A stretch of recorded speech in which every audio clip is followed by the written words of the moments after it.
Agreed. But he does also have a 90-second advantage on the clock, which makes it hard for White. He's got the Firouzja looking focused look right now, dialing it up a little bit to ensure he No, finds his opportunity. What's that I'm voice starting coming? to. I don't know. I think it's not that. I was going to suggest Bishop H6. I don't think this is as winning as I thought it was. Firouzja can deliver that check on C1. White's king has a path down those light square. Bang, bang, bang, bang. He can end up on C6 before long, and that's probably the safest square on the board, Danny. C6 right here is where the white king wants to be. That's actually I'm hilarious. not kidding, by the way. That is true. I know, and I knew you weren't, which is why I was like, that's hilarious that is true. Like king to B3, objectively good. Like, I Bang, mean, bang, bang, bang. it's wild. Um, So, can you play knight takes g3 here? I think you can. That check on c1 makes you recoil, but as you're saying, as we're saying, it sends the king in the direction that it wants to go anyway. And the move a4 is Yeah. just like those arrows pointing you to the right trail. King b3 straight away. He can't wait. He's just like, get me there now. Okay, there's some problem with the move. I don't have the engine on, Don, and you'll have to tell me because I don't know why the computer doesn't like it. Well, it might be a4 check and then rook a8, but again, the king will get to b5. You could try to make its path hard, Danny, with a move like c6. Sounds absurd, but by getting a white pawn to c6, you're closing off the end of the trail, and the king could get caught in the bushes there. But Firouzja, he goes Russian schoolboy mode and tries to get the queens off the board. Let's not forget he's up in exchange. I was just going to say, and that was the best engine move. What a mind-blowing find. And you know what? Unbelievable. I didn't even realize until queen h5 that Firouzja was up the exchange.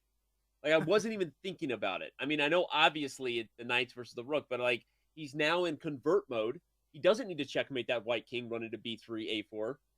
He's going to convert the position and try to use his rooks.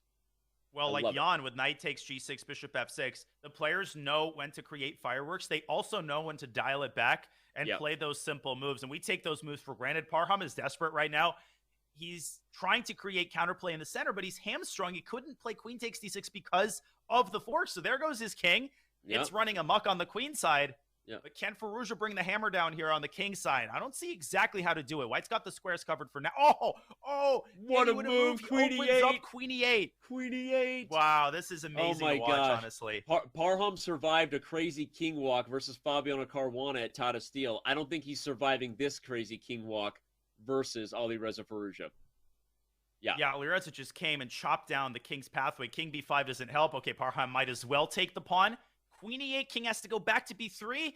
a4, king will go all the way back to where it started. And Danny, this is still not over. Let's not pretend it's over. Okay. I'll stop pretending, but I do like the idea of playing a4. Oh, he goes to a3. He doesn't allow a4 with check. Okay. Queen d8 maybe? Oh, just get the ladies off the board, use the d file for the rooks, and, ship this one home. Parham's not going to cooperate, though. He's sliding on his queen, dancing and dodging and meandering, and there is a check on d3, but it can be covered with a pawn, and the king can restart its journey, potentially. This is a crazy game. Queen f7 instead. He attacks c4, but you can't take it, Danny, because you get checkmated there, potentially on g7. So, Firouzja just trying to sort of consolidate his pieces, taking a breath here. It is very much a 3-result position. Obviously, the eval bar favors black for a reason, everybody, but it can be evil in these scenarios because one move, and that thing's going to shoot up and give your old guy a heart attack here. That's this guy. Your boy falls off his chair when things like that happen. I'd spend a tempo on rook g8 there. Make sure you have nice. h8 for your king. Now, rook h2, by the way, is in the mix. You could promote that pawn, but that has to be calculated. I don't know if you can get away with it. The black king gets mighty vulnerable there.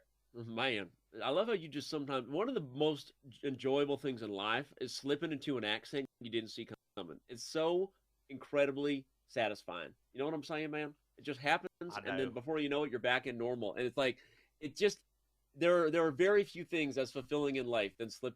Yeah, go ahead. You found rook h2. A glass of extra sweet lemonade, some Alireza Firouzja, and you got everything you need in life.